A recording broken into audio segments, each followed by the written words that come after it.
I'm going to show you guys, I wore the pendants today, and I want to tell you some of the things they're talking about. So, okay, the first thing that I wanted to tell you is they said that when I worked at a major department store in, I guess, 2014 or 2015, I said that I was connected to the royal family. I did not say that. This is what I said. I was talking to someone because I'm doing family research, and we're from the islands of Antigua and Barbuda. One side of my grandmother's family, her mom is from Barbuda, her father from Antigua. I spoke to a cousin of mine, and he said in Antigua, our family was connected to the royal military and someone was knighted. And I wanted to look into that. Someone else said that's exactly what happened, that our relatives, because they're from Antigua, was knighted. So now I'm not sure about that. This was never something that was supposed to be a secret. I never said we were royalty. That's ridiculous. When I was talking to the person, I said, I'm looking into my family background because I want to present a book and I wanted to do this research. Somehow, somewhere, these people lied and said, that's not true. I was explicitly told that. I even looked it up online and I saw the relative who was knighted. And that's the point with these people.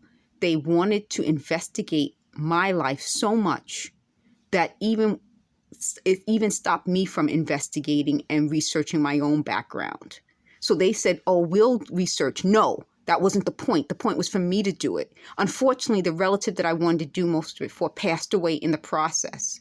But the relative and I were working on it. Another one of my older relatives who passed away before wanted me to continue to do this research and keep our family connection to Antigua Barbuda out there and make sure that it was known, not just for me, but in general. It's important to my family. So they keep trying to repeat what I've said, but they're getting it all wrong. The other thing that they got wrong was my mother said to me, and I told her I would tell you guys this, so I'm telling you that I told her. She said to me, she wishes she had my skills and talents. And when she said it, it's something that the elementary schoolmate family said in a nasty way.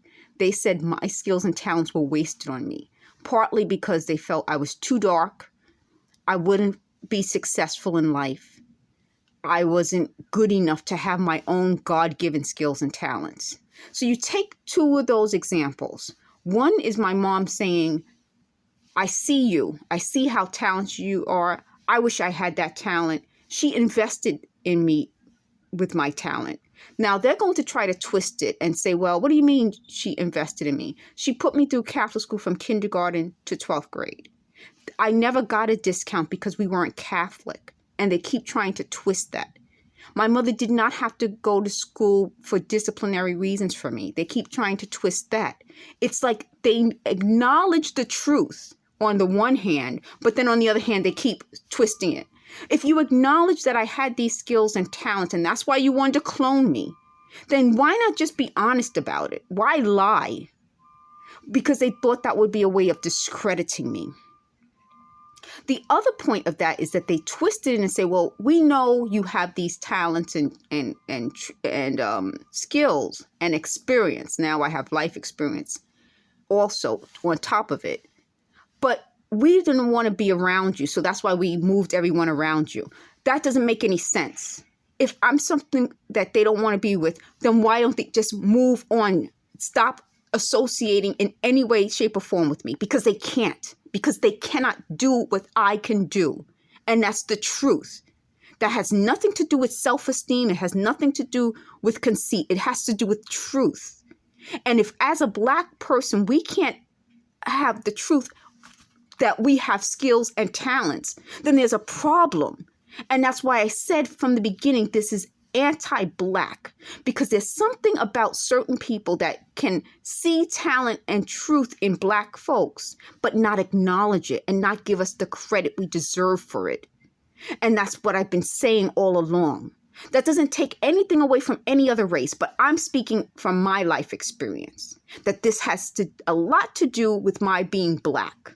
So going back to what I'm telling you is, you see how that story, both sides of it, going back to my idea of researching my family history at a time when people thought it was weird, like a Black person, you're going to research this, and now it's more common. That's my point. We need these stories out there. We need it to be told because we all come from something. The other point was, they said, I told my mom that it's not that it's a washcloth, not a wash rag. My mom tells me the same thing. Sometimes it's a washcloth, sometimes it's a wash rag. It depends. They thought it's definite, because everything with these types of people, you notice the recurring theme I'm telling you about them is they're very fixed.